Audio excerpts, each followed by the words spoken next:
So, start tayo. Punta tayo dito sa login form. Open na natin to guys. Teka lang ha. Ito sa email, sa mabitang POS ng screen natin. Ito agad yung bungod sa atin. Itong login form. Ngayon, meron itong dalawang choices which is ang employee and ang admin. Sa employee, iba yung nakikita niya sa nakikita ng admin. So, try natin ha. So, okay. Focus muna tayo sa login. Sa email ID and password. Basta nalagay ko basta kinlik ko 'tong, email ID text box, nawawala yung email ID, 'di ba? Tignan mo 'pag pinindot ko yung password, nawawala din yung password. Kasi nawawala yung focus sa kanya, eh. So 'pag kinlik ko ulit si email ID, yun. 'Pag kinlik ko naman si admin, nawala yung focus sa kanila, bumabalik naman sila, eh. So, lagyan natin sila ng laman, ha. Lagyan na natin, sa email ID lagyan na natin ng number 2, 'yan. Nagiging dilaw siya since may laman na siya, eh. Magiging dilaw siya 'pag meron ng laman. Nakita niyo rin na nawala na rin email ID natin, 'di ba? Ngayon sa password naman, ah, automatically siya nagiging, ganyan, dot, for security purposes. Ngayon, kung gusto niyo naman makita kung may laman na kung ano yung password niyo, show password niyo lang, ganyan. And 'pag inalis ulit natin yung focus dito, magiging dilaw uli siya, 'di ba? So, ngayon tanggalin ulit natin show password. Since mali yung nilagay kong password, ang dapat lalabas dito, wrong credentials. 'Yan. Since mali yung password na nilagay ko. And automatically din natanggal yung password. Okay? So, gano'n din.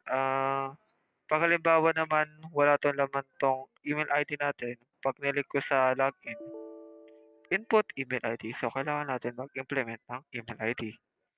Gano'n din sa password. 'Pag wala laman ng password, ayan, input password. So, lalagay natin yung tama nating password. Okay? So, login. Lalabas 'to, login form success. Okay, 'yan. So, since nakapag-create na tayo, ito lang yung nakikita ni, ah, ng ng employee natin. While si admin naman, iba nakikita na. Ah, 'Yan. Ito yung nakikita ni, ah, admin. Huwag niyo na lang pansinin yung pangalan, So, balik tayo, okey? Ah, Kasi ang database natin is ito, ayan. Ignore niyo na lang 'to. Teka, deletean natin 'to, ignore natin 'to, 'yan. So, magbibigay ako ng sample sa inyo kung ano yung kung teka lang, magbibigay ako sample, teka lang. Tatanggalin natin 'to, 'Yan, tatanggalin natin yung current date natin. So, balik tayo dito, okey? Once every time kasi na maglo-login ako dito, kung halimbawa teka. Ah, teka lang, tatanggalin ko lang 'to, may tatanggalin lang ako, teka lang, mabilis lang 'to. Paano ba tanggalin 'to lahat? Teka lang, para. Ayun, tatanggalin lang natin 'to, Yes, so 'yan. Tignan niyo, since sa login form natin, ito kasi login form natin, nagke-create siya ng bagong table every time na halimbawa, ngayon, kahapon 2, pero ngayon, September 3 na. Every time na may magla-login, sine-save nito yung activity log natin. So 'yan, si Mark, 'yan nakita niyo nag-login ako kahapon, 11:57 PM, 'yan nakita niyo naman. So ngayon, ito yung mga transaction na ginagawa natin sa pagte-take ng order. So, balik tayo kay login history. Kay schedule naman, ito yung dates kasi schedule ito yung date, okey? Every time. Ngayon since nakita niyo naman na 2023-09/03, February 3 ngayon, as nakita niyo naman, wala pang September 3 dito. Ngayon once na mag-login ako dito, saan na yun? Sorry. Once na nag-start ako mag-login dito, okey, once na nag-start ako mag-login diyan, dapat magkakaroon 'to ng 2023-09/03, okey? So, try natin, okey. dapat meron ng lalabas na 090 yung September 3, 2023. And dapat may magla-login din dito ha. So, login natin. Okay. Yan. So, nakapaglagay na tayo niyan. Balik tayo sa database natin. I-refresh na natin. So, ayun na putang ina. Ayaw gumana. Teka lang So, pumasok naman siya. Teka lang baka naglo-loading na si ano eh. Naglo-loading lang ata 'to si ayun, sabi na eh. Ayun, naglo-loading lang si ayan. Pero pumasok naman siya. Nakapag-create tayo ng table. Nakita niyo na 'di ba? Paano siya nakapag-create ng table? Kasi wala pa yung dito tayo nag-paste kasi. Dito tayo nag-paste kung magke-create tayo ng table or hindi.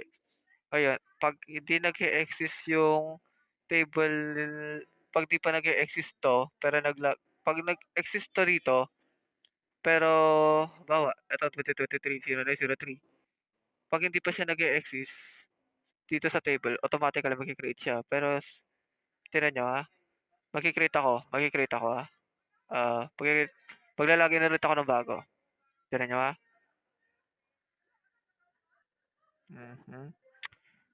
'Yan. Create tayo ng bago, 'yan. So, F5 natin uli, balik tayo sa baba. Ayan, nag-create siya ng bago. Ito 650 650 tayo, time check. Nag-create siya ng bago na 23-09-03, which is ito yung activity log natin. Nakita nyo, since meron ng 2023-09-03, di na siya nag-create ng 2023-09-03 na file table since may nag-exist na isa eh. So, kasi ganito yan eh. Once na may mag-exist na rito na dyan, automatically, magkikreate na siya. Oh, yan Eto, nung nag-login siya, may nakita na siyang existing na to. So, which means, meron ng 2023-09-03 na table. Gano'n lang yan. Kasi naka-code yun eh. Basta ang hirap explain. Okay na yan. So, move forward tayo. Para may reference tayo. So, siguro diretso muna tayo kay POS. Pinaka-point of sale natin. Yan, may kita nyo dyan.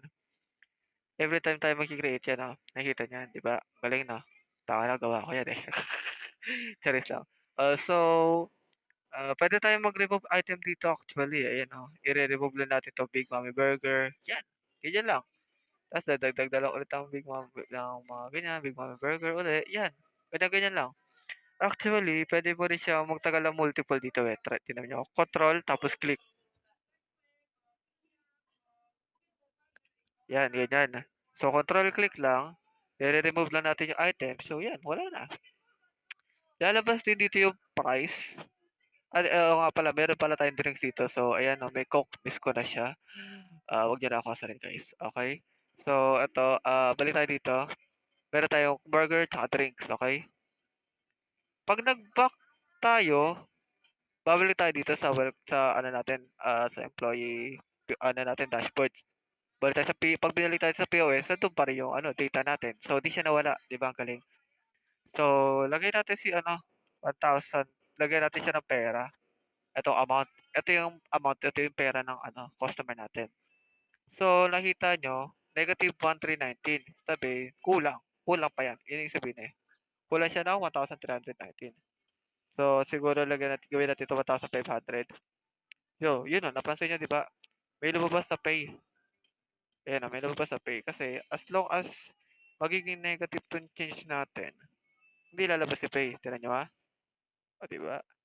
O, di ba? Galing na. So, pag naglagay naman tayo ng letter, wala resolve eh. Di ba? Sige, palit tayo kay 1,500. Pag nag-pay tayo, yan, successfully, na tayo, transact na tayo. Automatically din nagre-reset lahat yan. Okay? So, paano yun? Para namin makita yung sale. Basta lahat ba yan, taka eh. Joke lang. So, para makita natin sale, since si employee, hanggang dito lang kaya niya i-view, punta tayo kay admin. Okay?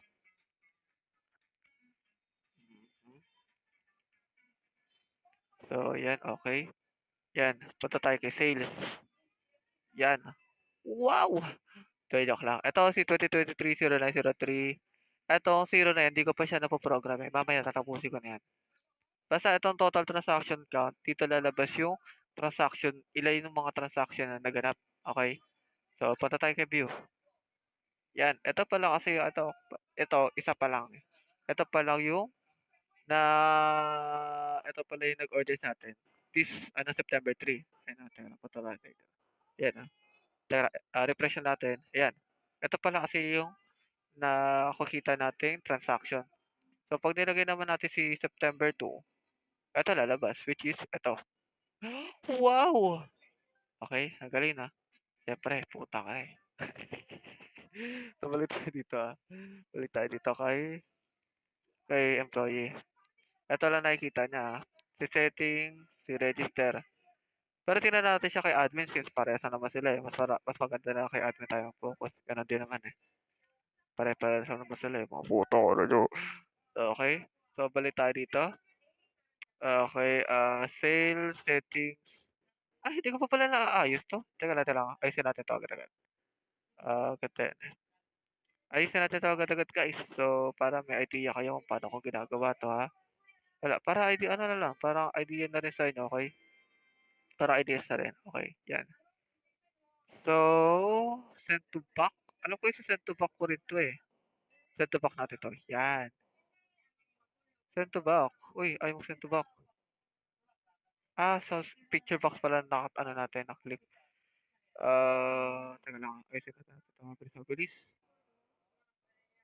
Hindi 'yan. Ano kaya ang pangalan ng ano na 'yan? Home panel. Ayun, home panel pala. Si home panel pala 'yun. So, ise-send to box lang natin si home panel, 'yan. So, balik tayo, Sorry for interruption. Nakalimutan ko ayusin kanina. Sorry. Punta tayo kay admin. Tapos si password. 'Yan. So, login, success, 'yan. 'Yan. Sales, si settings, si register. Okay, gano'n din sila si ano, gano'n din si tawag dito, pangalan mo na, si ano, si admin, 'yan. So, pindutin natin sa sales, gano'n din, parehas lang din sila. Ignore niyo na lang 'tong total transaction count kasi hindi ko pa siya napa-program. Maybe mamaya. Gano'n din si print report, 'di ko pa napa-program kasi 'yan, eh. Baka siguro mamaya. Kasi tinatamad na ako, eh, putok ka na, eh. Para andito lang 'to para explain ko talaga sa inyo 'to. So, settings. Ay naku, po Ronelyn, okey. So, mark, 'yan nakikita niyo, ito yung user logs na 'to. Ito yung user account user logs. So, view natin. 'Yan, ito yung mga user logs ko. So, view natin 'tong September 2, ito yung user logs ko naman. Gano'n lang, simple lang. Gano'n din kay Ronelyn, user logs niya ngayon, and user logs niya recently lang, 'yan. Magkaiba 'yan, baka sabihin niyo magkapareho, eh. Ayan, tingnan niyo yung history, 'di ba? Ayan. Basta magkaiba 'yan kasi magkaiba sila ng date, eh. Basta magkaiba 'yan, biruin niyo na lang ako, guys. So, si register di ko pa rin 'to napo-program, wala na akong time, minamadali ko na lang 'to. Basta ang ano ni si register is to, create a new button para makapag-create tayo ng new item siyempre. So, either kay new eto kay item name, kay category, tsaka kay price. Sa category, ito yung either burger or drink. Siguro babaguhin ko na lang din 'to, baguhin ko na lang dito mamaya para dalawa lang, para hindi sila kasi malay mo ikinanong i-type, hindi burger drinks, 'di ba tanga? So, gagawin ko na lang siguro is parang combo box, gano'n. Si price gano'n lang, ilalagay mo lang yung ano niya, number niya lang, ganyan-ganyan lang. Gagawa ko rin 'to ng paraan, 'pag halimbawa ang nilagay ni ano, 'pag nilagay ni tatanga-tangang admin or ni employee is letter, 'pag sinet ko 'yan, dapat ang lalabas dito is hindi siya puwedeng matanggap since hindi naman siya number, eh, okey? So ayun, yun lang, gano'n lang naman. Wala namang masyadong mahalaga dito. Oh, shoot, sorry. So wala naman siyang masyadong mahalaga dito, yun lang. Thanks for watching guys, sign out na natin, and thank you for watching. 'Di, joke lang. Thank you.